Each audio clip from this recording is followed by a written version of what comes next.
gimana nih kalau dia ulang tahun hari ini? Usia 1 tahun, seperti apa kok mungkin 1 tahun perkembangannya nih? Luar biasa ya Biel, itu perkembangannya kan. Kalau kalian lihat di video-video yang kita posting tuh, di usia 8-9 bulan tuh dia udah mulai belajar jalan sendiri. Kita sih agak khawatir karena kan kita taunya tuh kalau anak kecil tuh merangkak dulu lah main, cuma mau berjalan mulu. Sekarang mah udah jalan, udah lari gitu. Di usia setahun gitu dia udah jalan, terus kosakatanya tuh udah banyak. Dan lucu. Dia tuh kayak ngambil barang, terus dilepas sama dia. Jatuh gitu. Jadi ya memang kesan pinternya sih ya kerasa sih, tapi yang paling gue syukuri adalah gue dikasih anak yang sehat, itu aja. Di balik perjuangan kita dulu kan hikmatnya kan pasti kan ngelihat anak sehat tuh udah seneng sih. Apalagi dia pas ulang tahun kemarin.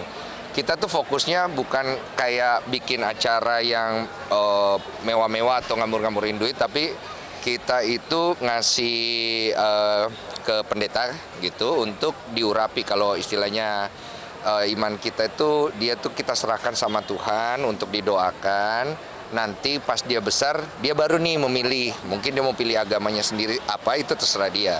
Tapi kalau dari kita karena iman kita itu di Kristen, ya kita kasih dia untuk diurapi gitu. Harapannya sih ya dia bisa jalan dengan agama kita, tapi kalau Tuhan berkehendak lain kita juga fine-fine aja. Yang penting kan dia jalan yang benar, jadi orang, dan jangan jadi orang-orang yang berbuat maksiat kayak saya ya waktu muda ya. Kalau dia pas jatuh hari itu ulang tahunnya sendiri, kayak mungkin reminder lagi nggak sih ngeliat mukanya kamu sama Ci Alif juga? Lu mau bikin sedih aja lu. Gue nggak mau terlalu menyelami ya, karena itu momen-momen paling heart touching banget, karena kan prosesnya nggak gampang sama sekali, dan gue akhirnya bisa relate dengan orang lain yang pengen punya anak gitu, dan gue bisa sangat mengerti bagaimana usaha seorang wanita terutama untuk bisa dapat support yang mereka tuh notabene di Indonesia tuh sulit banget dengan paradigma kita. Jadi kalau misalnya nggak punya anak, cewek disalahin. Nggak punya anak, cewek lagi disalahin. Jadi apa-apa tuh cewek yang salah. Padahal sebenarnya pada saat kasus gua baru menemukan bahwa ternyata masalah bukan hanya ada pada wanita, tapi juga ada pada laki-laki. Jadi disitulah gua ngerasa kayak, wah Tuhan baik ya sama kita ya. Kita masih dikasih kepercayaan untuk punya anak. Karena tidak semua orang seberuntung kita gitu loh. Untuk urusan punya anak gitu.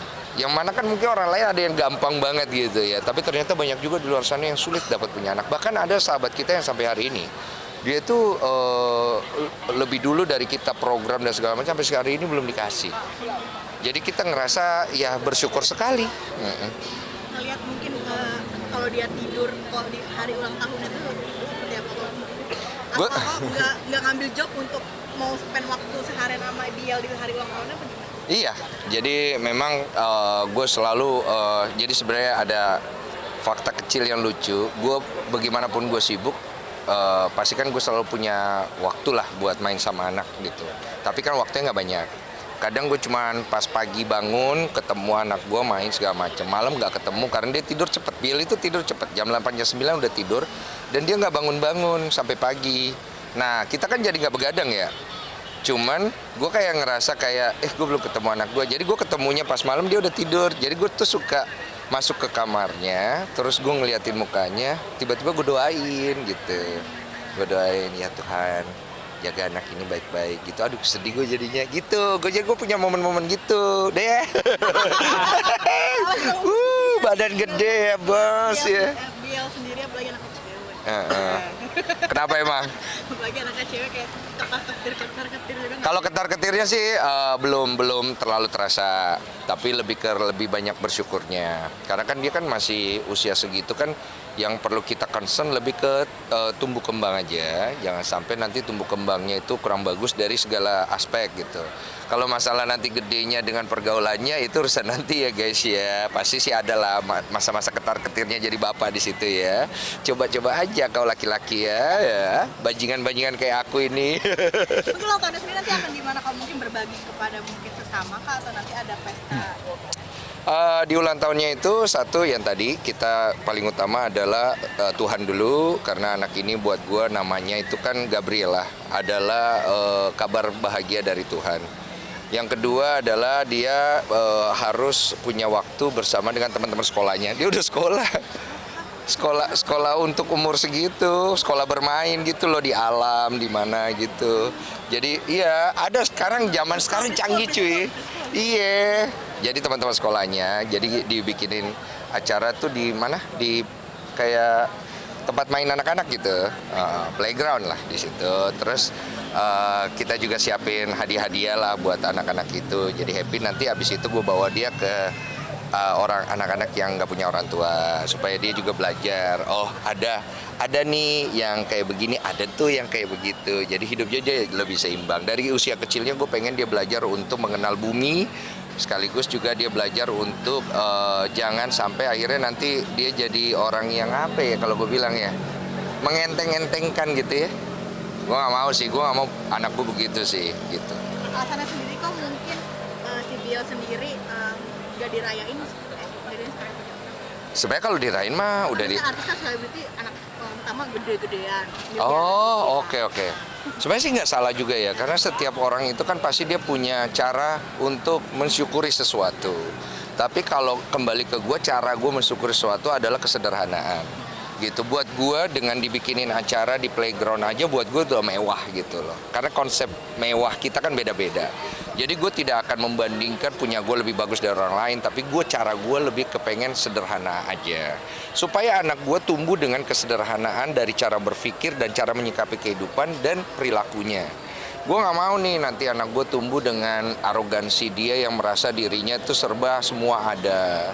Dari kecil itu merasa segala sesuatu itu bisa dengan cara instan.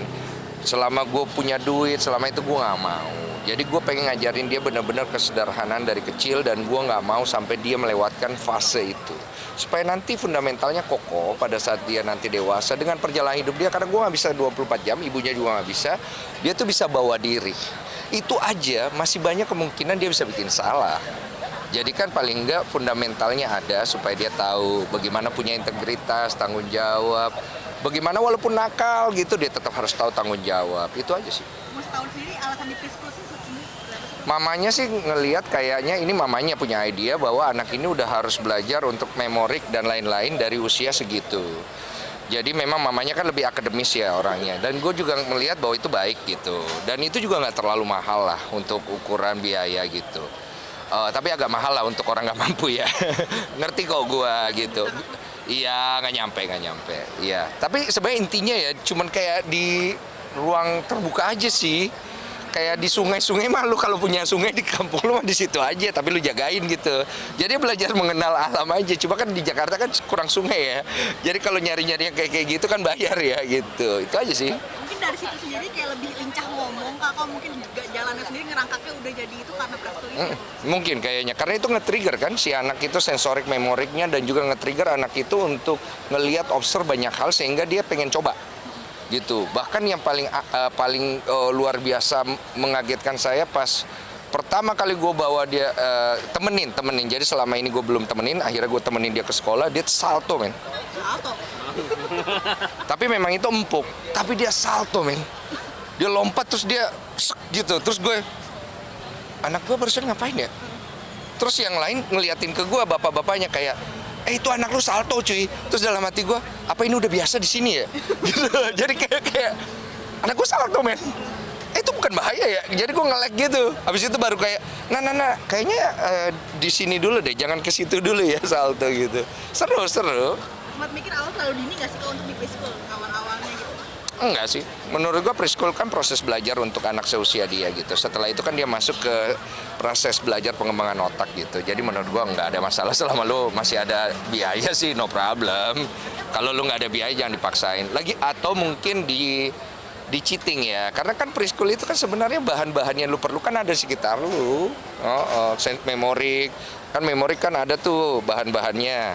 Lalu cari aja daun-daun, lu kumpulin memori gitu. Itu aja sih. Oke, apakah nantinya Biel sendiri mau keluar negeri kan jalan-jalan kan? Koko juga suka jalan-jalan. Berdayanya Biel jalan-jalan luar negeri enggak? Ngapain dia keluar negeri? Belum ngerti apa-apa dia tuh. Iya, itu aja sih. Oke, Next case. Ya,